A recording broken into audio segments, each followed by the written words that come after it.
Assalamualaikum warahmatullahi wabarakatuh.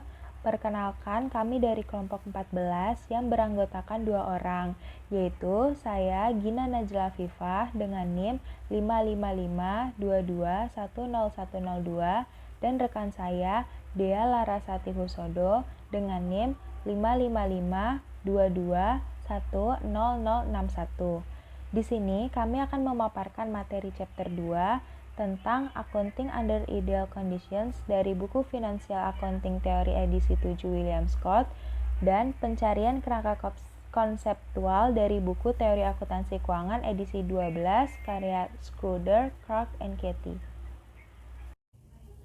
Review Chapter 2 Accounting Under Ideal Condition buku Financial Accounting Theory edisi 7 William Scott.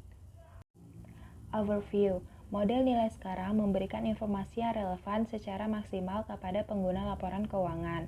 Informasi relevan yang dimaksud yaitu sebagai informasi tentang prospek ekonomi masa depan perusahaan, yaitu dividen, arus kas, dan profitabilitasnya. The present value model under certainty. Model nilai sekarang banyak digunakan di bidang ekonomi dan keuangan, serta memiliki dampak yang cukup besar terhadap akuntansi selama bertahun-tahun. Pertama, kita mempertimbangkan versi sederhana dari model dalam kondisi pasti. Yang dimaksud dengan kepastian adalah arus kas masa depan perusahaan dan tingkat suku bunga perekonomian diketahui publik dengan pasti. Hal ini disebut juga sebagai kondisi ideal.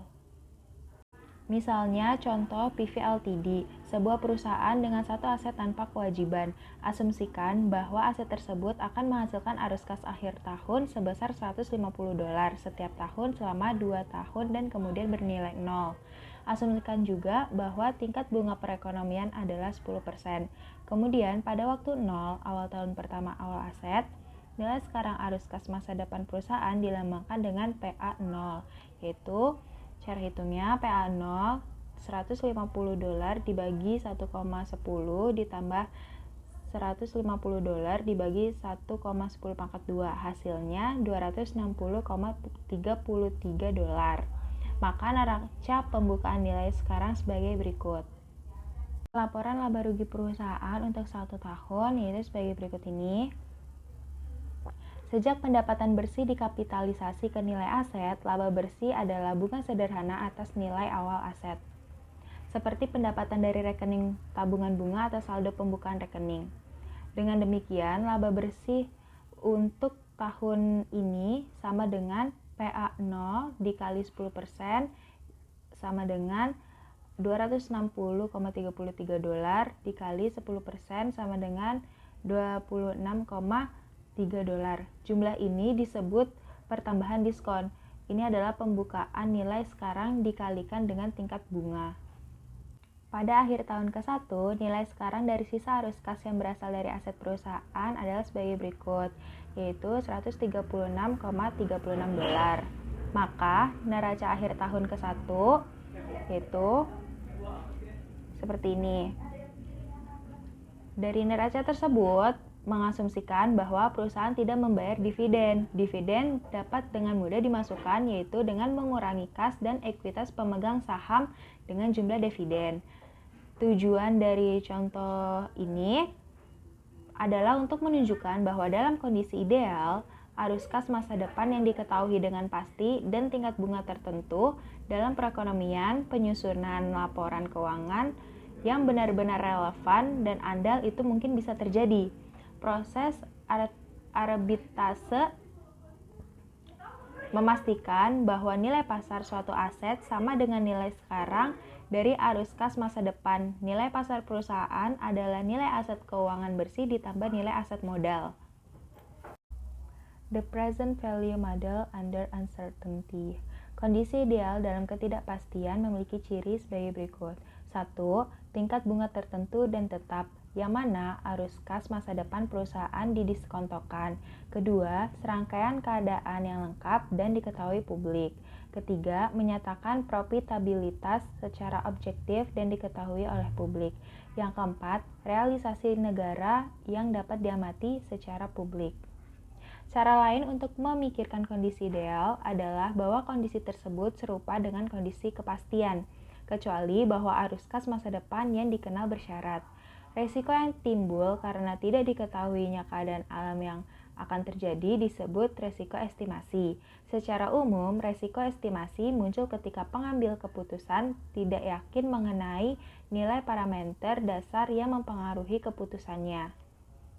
Dengan adanya kondisi ideal ini, kita sekarang dapat menghitung nilai kini yang diharapkan dari arus kas masa depan, yaitu PV pada waktu 0. Rumusnya bisa dilihat, hasil dari PA0-nya adalah $260,33. Selanjutnya, kita dapat menyiapkan neraca awal PV sebagai berikut. Sementara nilai yang diharapkan dari perusahaan yaitu sebesar $260,33. Pada awal tahun menunjukkan nilai yang diharapkan pada akhir tahun pertama yaitu sebesar $236,36 atau $336,36 tergantung apakah saat itu keadaan baik atau buruk. Nah, nilai sekarang dari spekulasi 50-50 yaitu bisa dicari dengan rumus seperti di atas. Dan PA0 sama dengan hasilnya $260,33. Sama dengan hasil yang pasti, namun beberapa orang lebih memilih dengan metode yang pasti karena resikonya lebih kecil. Kemudian nilai pasar perusahaan akan kurang dari $260,33 karena jika investor secara kolektif menghindari resiko, maka mereka akan menilai perusahaan berisiko lebih rendah dari nilai sekarang. Pada kasus ini, kita akan mengabaikan komplikasi tersebut dengan mengasumsikan bahwa investor netral terhadap resiko. Karena penilaian resiko netral, prinsip arbitrase akan memastikan bahwa nilai pasar aset perusahaan dan perusahaan itu sendiri adalah $260,33. Prinsip arbitrase akan tetap berlaku jika investor enggan mengambil resiko, namun nilai pasar akan didorong ke jumlah yang kurang dari $260,33. Perbedaan utama antara kasus ketidakpastian dan kepastian adalah laba bersih yang diharapkan dan laba bersih yang tercapai tidak perlu dibawa ketidakpastian yang sama, sehingga perbedaan ini disebut laba abnormal. Laba bersih yang dicapai adalah penjumlahan dari laba bersih yang diharapkan ditambahkan perbedaan antara arus kas yang diharapkan dengan arus kas sebenarnya. Untuk menganalisis ini lebih lanjut, asumsikan bahwa kondisi sesungguhnya tahun 1 adalah ekonomi yang buruk, sehingga arus kas pada tahun 1 adalah $100, sehingga arus kas yang diharapkan adalah 0,5 dikali 100 ditambah 0,5 dikali 200 sama dengan $150. Laba abnormal ini tidak bertahan lama, akan menghilang jika kondisinya membaik. Example of present value accounting, ada embedded value, yaitu adalah suatu cara dalam perhitungan nilai bisnis asuransi yang dimiliki oleh suatu perusahaan dengan menghitung nilai aset bersih yang disesuaikan dengan nilai sekarang dari laba masa depan yang dihasilkan oleh pelanggan. Reserve Recognition Accounting. Untuk lebih menggambarkan akuntansi nilai sekarang, kami mempertimbangkan akuntansi pengakuan cadangan atau RRA. Untuk perusahaan minyak dan gas, RRA menarik karena memberikan informasi yang cukup untuk menyusun laporan laba rugi berbasis nilai kini. Saat ini, standar IASB tidak mencakup persyaratan pengungkapan cadangan minyak dan gas. Di Kanada, Instrumen Nasional CSANI 51-101 mewajibkan pengungkapan cadangan devisa tambahan secara ekstensif. Namun, persyaratan tersebut belum termasuk pengakuan cadangan akuntansi. Oleh karena itu, kita beralih ke standar pengakuan cadangan devisa Amerika Serikat ASC 932. Seperti disebutkan, standar ini memberikan informasi yang cukup untuk memungkinkan penghitungan laporan laba rugi berbasis nilai kini atau serta nilai aset. Tujuan dari ASC 932 mungkin adalah untuk memberikan investor informasi yang lebih relevan mengenai arus kas masa depan dibandingkan dengan informasi berbasis biaya historis konvensional. Kritik dari RRA. Meskipun RRA lebih relevan dibandingkan biaya historis cadangan terbukti, RRA tidak sepenuhnya relevan karena estimasi RRA juga dapat mengalami bias. Oleh karena itu, sejauh mana penghitungan nilai sekarang secara tepat mewakili cadangan aktual masih dipertanyakan. Konsisten dengan pertimbangan relevansi dan keandalan ini, para manajer, khususnya perusahaan minyak, cenderung memandang RRA dengan keraguan dan kecurigaan. Meskipun jelas bahwa manajemen berhati-hati terhadap RRA, hal ini tidak berarti bahwa RRA tidak memberikan informasi yang berguna bagi investor. Seperti disebutkan, RRA lebih relevan daripada informasi biaya historis dan langkah-langkah diambil untuk mengurangi keandalan, kekhawatiran, sehingga memiliki potensi untuk lebih bermanfaat lagi. Historical Cost Accounting Revisited. Perbandingan pengukuran basis yang berbeda. Pada saat ini, kita menganggap bahwa kondisi idealnya mengarah pada akuntansi dengan menggunakan present value version dari current value accounting. Namun, praktik akuntansi saat ini dapat digambarkan sebagai model pengukuran campuran.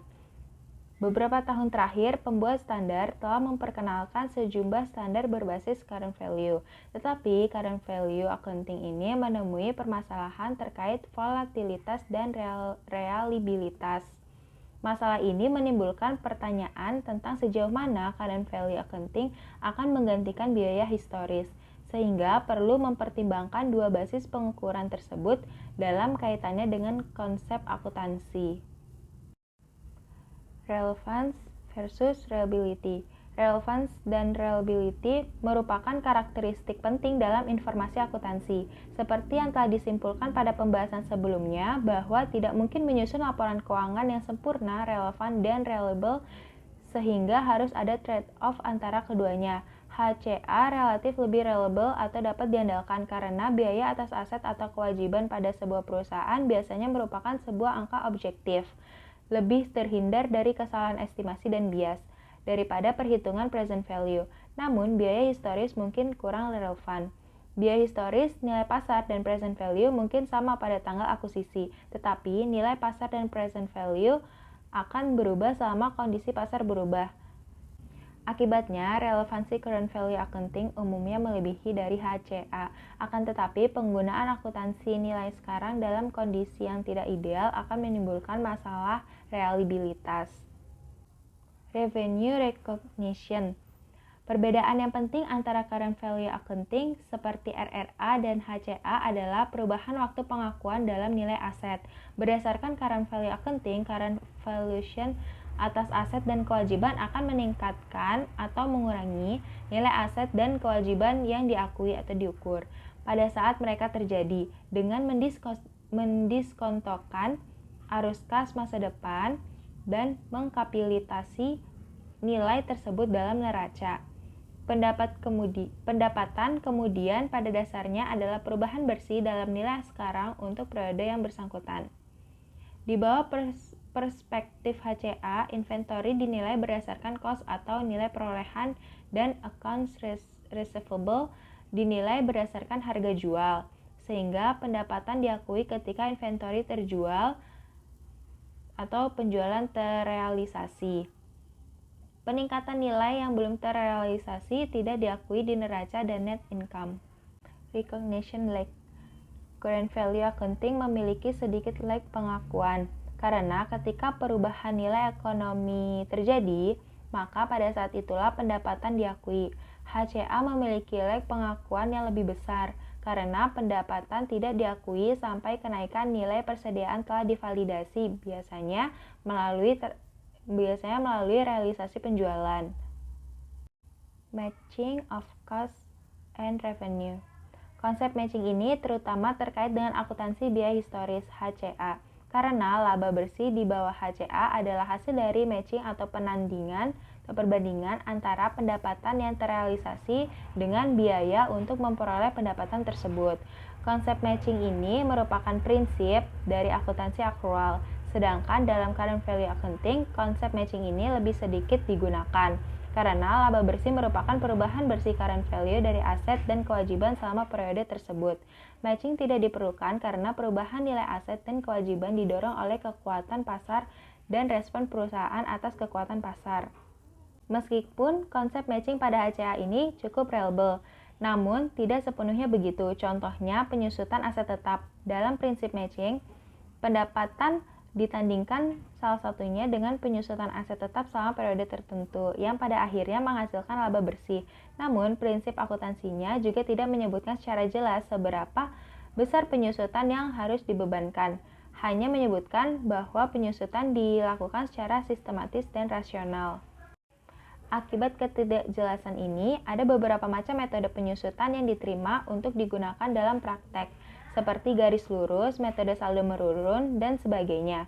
Hal ini mempersulit pertandingan profitabilitas antar perusahaan karena investor harus memastikan metode penyusutan yang digunakan perusahaan sebelum membuat perbandingan.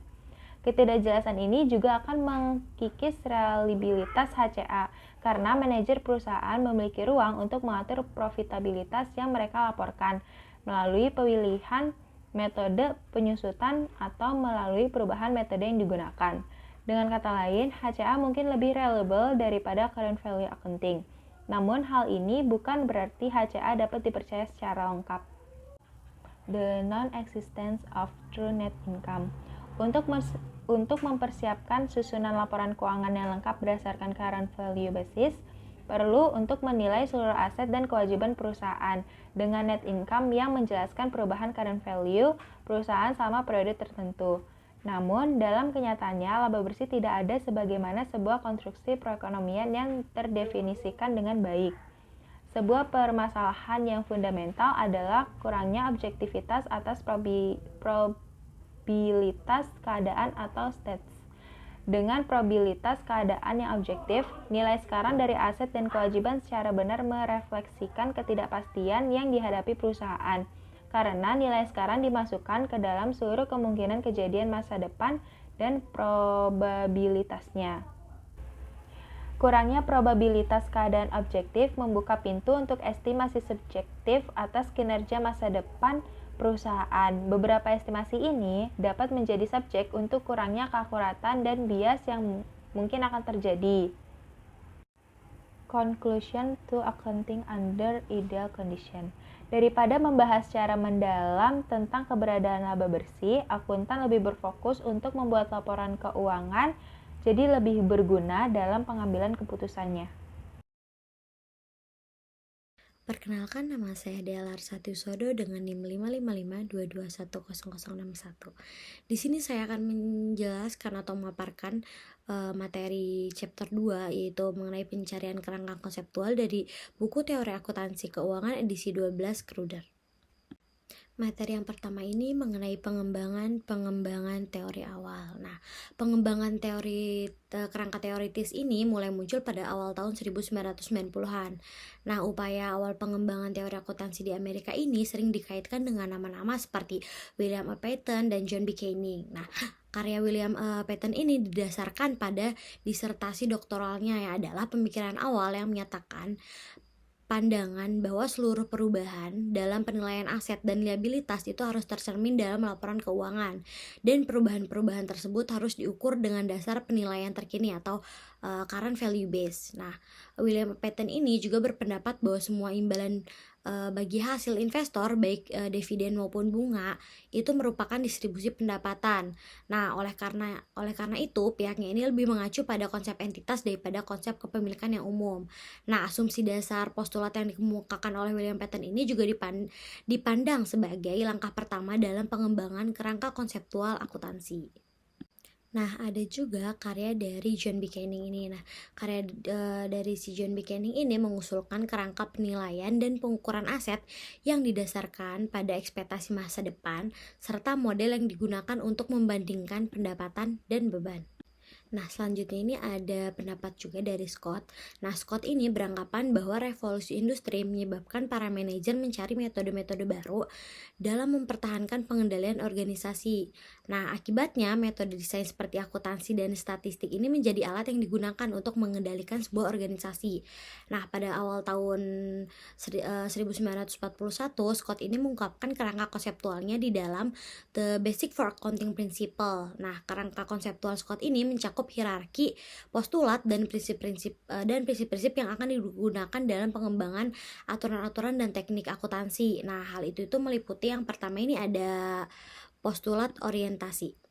Postulat orientasi ini bahwa akuntansi ini didasarkan pada pertimbangan yang cukup luas atas lingkungan sosial, politik, dan ekonomi saat ini. Lalu yang kedua ini ada prinsip keadilan yang pervasif. Nah, tingkat kedua dari kerangka konseptual Scott ini adalah keadilan, yang mana hal ini dipandang sebagai pengembangan aturan akuntansi yang menawarkan perlakuan yang adil terhadap semua pengguna laporan keuangan. Lalu prinsip yang ketiga ini ada prinsip kejujuran dan kewajaran. Nah, tingkatan ketiga dari kerangka konseptual Scott ini memuat prinsip-prinsip kejujuran dan kewajaran. Nah, kejujuran ini dipandang sebagai penggambaran yang akurat mengenai informasi yang disajikan. Nah, sedangkan kewajaran itu dipandang sebagai upaya untuk mempertahankan sifat objektivitas, kebebasan dari bias, dan keberpihakan. Lalu yang terakhir ini ada prinsip penyesuaian dan konsistensi. Nah, tingkat terakhir dari hierarki ini memuat dua prinsip turunan, yaitu penyesuaian dan konsistensi. Nah, penyesuaian ini dipandang perlu karena masyarakat dan kondisi ekonomi ini senantiasa berubah, oleh karenanya akuntansi juga harus berubah. Namun, Scott mengindikasikan perlunya menyeimbangkan antara penyesuaian dan konsistensi dengan menyatakan bahwa aturan akuntansi tidak seharusnya diubah untuk memenuhi kebutuhan sementara pihak manajemen. Materi selanjutnya itu ada mengenai upaya awal pengembangan kerangka konseptual akuntansi oleh organisasi-organisasi otoritatif dan semi-otoritatif. Nah, pada tahun 1938, American Institute of Accountants ini atau AIA itu menerbitkan sebuah monograf yang berjudul A Statement of Accounting Principle yang ditulis oleh Thomas H. Sanders, Henry Rand Hatfield, dan Underhill Moore yang dianggap menjelaskan teori akuntansi. Nah, tujuan penerbitan monograf tersebut itu adalah untuk memberikan pedoman bagi SEC tentang praktik-praktik akuntansi yang terbaik. Namun demikian, kajian tersebut tidak berhasil mencapai tujuan yang telah ditetapkan karena studi tersebut dipandang sebagai pembelaan terhadap praktik-praktik yang telah diterima, bukan merupakan upaya untuk mengembangkan teori akuntansi. Nah, pada tahun 1940, American Institute of Accounting ini menerbitkan kajian mengenai tolak ukur yang dilakukan oleh Patent dan A.C. Littleton yang berjudul An Introduction to Corporate Accounting Standard. Nah, walaupun kajian tersebut tetap membahas penggunaan biaya historis, kontribusi utamanya adalah pada pembahasan yang mendalam mengenai teori entitas. Nah, kajian tersebut itu juga menjelaskan konsep penandingan atau matching konsep yang mana capaian manajemen atau pendapatan dan upaya atau bebannya ini dapat dievaluasi oleh investor. Nah, monograf tersebut kemudian dikutip untuk mengembangkan teori yang digunakan di banyak penyataan otoritatif selanjutnya. Nah, badan-badan pembuat standar awalnya enggan menangani masalah teori akuntansi. Nah, pada awal dibentuknya Committee on Accounting Products atau CAP ini telah mempertimbangkan untuk mengembangkan serangkaian prinsip akuntansi yang komprehensif. Namun, kemudian membatalkan gagasan tersebut karena keyakinannya bahwa SIC ini tidak akan cukup sabar dalam memberikan waktu yang cukup bagi CAP itu untuk mengembangkan proyek tersebut, dan sebagai konsekuensinya SIC mungkin akan mengembangkan standar akuntansinya sendiri. Nah, berikutnya SAP ini memberikan ketidaksepahaman internal dan ketidaksepahaman dengan SIC mengenai beberapa permasalahan. Nah, ketidaksepahaman tersebut ini setidaknya sebagian ini disebabkan karena penerbitan standar akuntansi oleh CAP yang dilakukan kasus per kasus yang seringkali tidak konsisten karena kurangnya teori akuntansi secara keseluruhan. Nah, sampai pada tahun 1958, permasalahan CAP ini menyebabkan Presiden American Institute of CPA yang bernama Alvin R. Jennings ini menyuarakan keyakinan bahwa riset tambahan dibutuhkan untuk menguji asumsi-asumsi akuntansi dan mengembangkan pernyataan-pernyataan otoritatif. Nah, Alvin R. Jennings ini membentuk Special Committee on Research program untuk mengulas dan membuat rekomendasi terkait peran American Institute of CPA dalam menetapkan prinsip-prinsip akuntansi. Nah, laporan komite tersebut ini mengusulkan pembentukan Accounting Principle Board atau untuk menggantikan CAP. Nah, laporan komite tersebut itu juga mengidentifikasi 4 tingkatan yang harus dibahas di dalam pengembangan akuntansi keuangan, yaitu yang pertama ada postulat, yang kedua prinsip, lalu yang ketiga ini ada aturan penerapan prinsip terhadap situasi tertentu, dan yang terakhir itu riset. Nah, pada tahun 1960-an ini, para anggota CAP dan ABP ini, terutama yang terdiri dari praktisi-praktisi akuntansi, yang tampaknya ini tidak terlalu tertarik untuk mengembangkan teori akuntansi yang normatif. Nah, dalam upaya untuk mengisi kekosongan tersebut, American Institute of Accountant ini menerbitkan A Statement of Basic Accounting Theory pada tahun 1966. Nah, monograf ini mendefinisikan akuntansi sebagai proses mengidentifikasi, mengukur, dan menyampaikan informasi ekonomi untuk memungkinkan dibuatnya penilaian dan pengambilan keputusan yang informatif oleh pengguna informasi tersebut. Yang selanjutnya ini ada mengenai pernyataan tentang teori akuntansi dan penerimaan teori. Nah, proses penetapan standar di awal tahun 1970-an yang belum terselesaikan ini menyebabkan American Institute of Accountant ini kembali mempertimbangkan teori akuntansi. Nah, SATTA ini pertama kali muncul dalam ulasan mengenai teori akuntansi dan menemukan bahwa sejumlah teori ini hanya menjelaskan akuntansi dalam cakupan yang kecil. Nah, berbagai pendekatan terhadap teori akuntansi ini dipadatkan ke dalam 3 kategori. Yang pertama itu ada klasik, ada kegunaan keputusan, dan yang terakhir ini ada ekonomika informasi. Nah, yang pertama ini ada pendekatan klasik. Nah, kajian yang dikelompokkan ke dalam kategori ini mencakup periode waktu di antara tahun 1922 sampai dengan tahun 1962. Nah, dengan pengecualian satu monograf yang dipublikasikan pada tahun 1975. Nah, SATTA ini menegaskan bahwa seluruh karya yang ada di rentang waktu tersebut ini bersifat deduktif dan mengkritiknya karena karya-karya ini itu tidak saling berkaitan, yang mana tidak mengutip ataupun didasarkan pada karya-karya sebelumnya. Nah, yang kedua ini ada pendekatan kegunaan keputusan. Nah, kajian-kajian dalam kategori kegunaan keputusan ini termasuk a tentative statement karena dianggap fokus pada pengakuan bahwa kegunaan adalah tujuan dari akuntansi. Nah, pendekatan ini menekankan pada penggunaan model-model keputusan karena dianggap fokus pada pengakuan bahwa kegunaan adalah tujuan dasar dari akuntansi. Pendekatan ini menekankan pada penggunaan model-model keputusan. Setelah model keputusan tersebut dipilih, informasi yang relevan dengan model tersebut ditentukan dan alternatif-alternatif akuntansi diperbandingkan dengan mengimplementasikan model tersebut. Kebutuhan data untuk mengimplementasikan model tersebut. Yang ketiga ini ada ekonomika informasi. Nah, kajian-kajian yang dikelompokkan ke dalam kategori ini dipandang telah menggunakan teori ekonomi untuk menentukan kebutuhan informasi bagi pengambilan keputusan ekonomi. Nah, kajian tersebut ini memperlakukan informasi sebagai komoditas yang memiliki biaya dan harga, serta menguji apakah regulasi mengenai pelaporan keuangan eksternal ini diinginkan. Nah, SATTA ini tampaknya menyertakan kategori ini sebagai metode yang muncul dalam pengembangan teori akuntansi. Namun, ekonomika informasi ini tidak memperoleh ketenaran sebagaimana yang diperkirakan oleh SATTA ini. Nah, yang selanjutnya ini ada proyek kerangka konseptual FASB. Nah, pada awalnya CAV yang dikembangkan sendiri oleh FASB ini.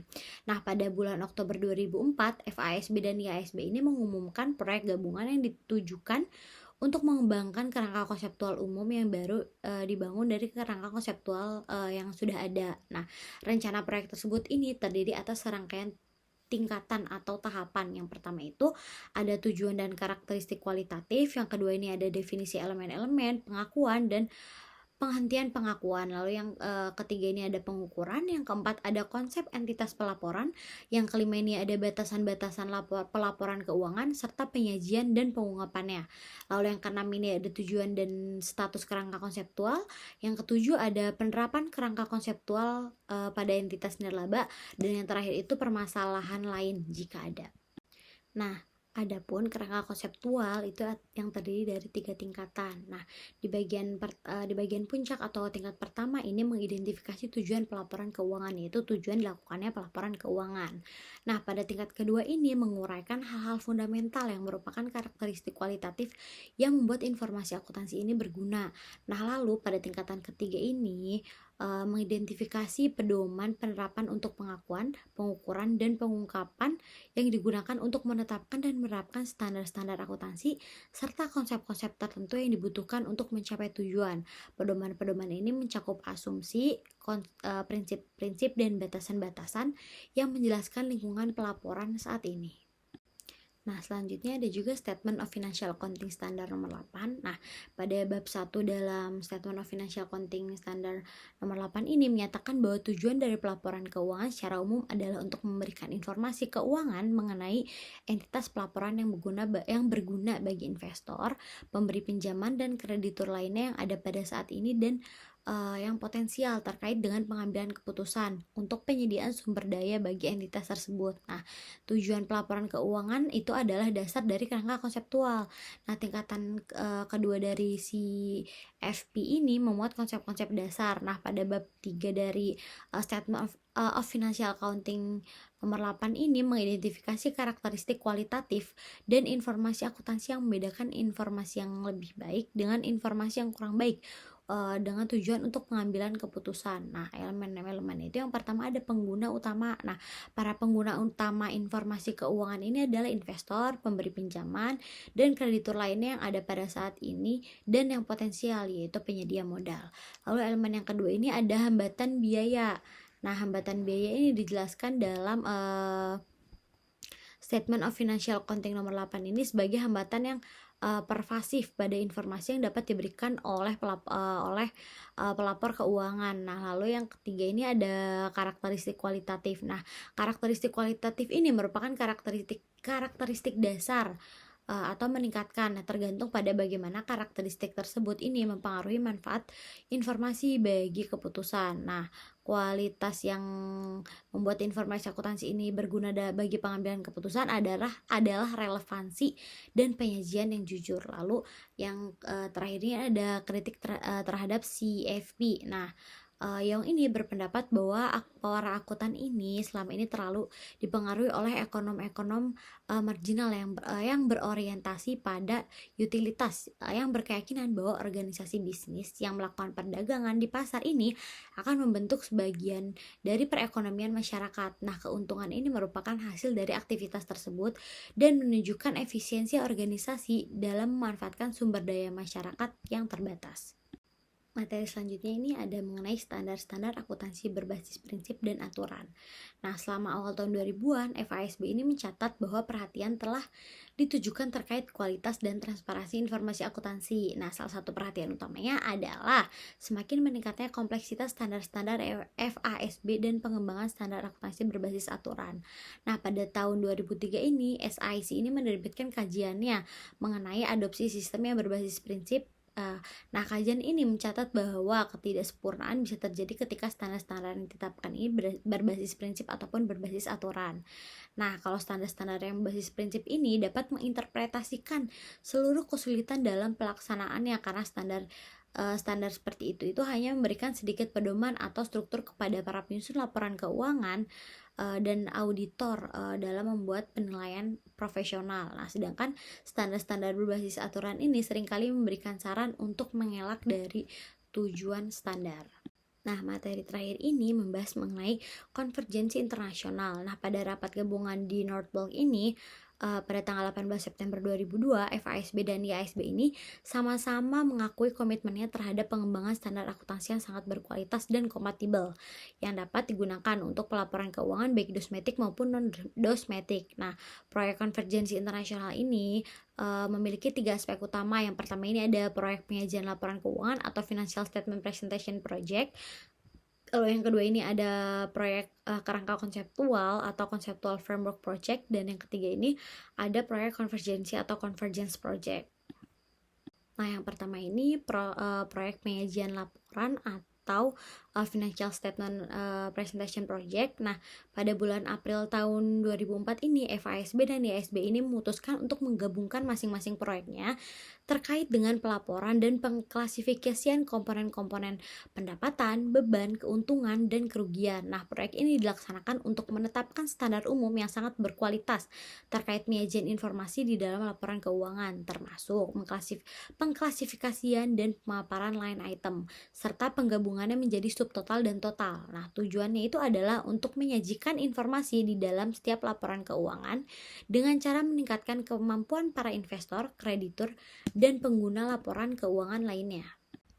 Nah, yang kedua ini ada proyek kerangka konseptual atau Conceptual Framework Project. Nah, tujuan proyek ini adalah untuk menciptakan pondasi yang baik bagi standar akuntansi di masa depan yang berbasis prinsip konsisten secara internal dan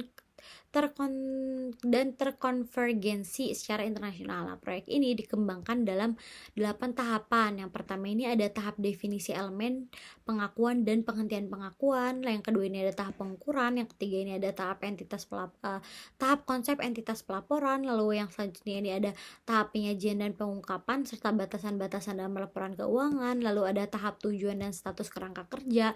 Lalu ada tahap penerapan kerangka kerja bagi entitas nirlaba, dan yang terakhir ini sisa permasalahan jika ada.